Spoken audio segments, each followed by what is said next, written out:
పిల్ల మెచ్యూర్ అయింది, ఇంట్లో కూర్చోబెట్టేసి ఆ అమ్మాయికి బిర్యానీలని, ఫాస్ట్ ఫుడ్స్ అని, బర్గర్లు, అమ్మాయి ఏది అడిగితే అది ఈ టైంలో ఏదో స్పెషల్గా తనకి ఏం అడిగితే అది పెట్టేస్తే ఏమవుతుంది? ఫస్ట్ థింగ్ 9-10 ఇయర్స్కే డ్యూ టు ఇప్పుడున్న ఈ వాట్ ఎవర్ ప్లాస్టిక్ యూసేజ్ అనుకోవచ్చు, హార్మోనల్ ఇన్బ్యాలెన్సెస్ అనుకోవచ్చు, ఒబెసిటీ అనొచ్చు, ఫాస్ట్ ఫుడ్స్, ఇవన్నిటి వల్ల పిల్లలు ఓవర్ వెయిట్గా ఉంటున్నారు ఒకటి.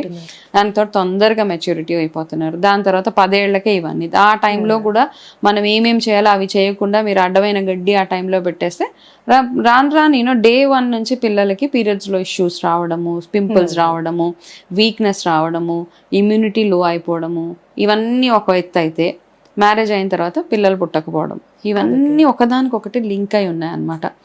కాబట్టి అప్పట్లో ఏవైతే ఫాలో అయ్యారో నిజంగా మీరు మీ పిల్లలు, మీ ఆడపిల్లలు ఎవరైతే ఉన్నారో వాళ్ళు హెల్దీగా ఉండాలంటే ఆ ప్రొసీజర్స్ ఓకే, మూఢనమ్మకాలు ఇవన్నీ కాదు. ప్లస్ ఏంటంటే అప్పట్లో ఒక సీక్రెట్గా ఉండేది, 10 రోజుల తర్వాత స్నానం ఉండేది, దాని తర్వాత ఇంట్లో పూజలు కలిపేవాళ్ళు, ఇవన్నీ ఇప్పుడు అవి ఏమీ లేవు కదా.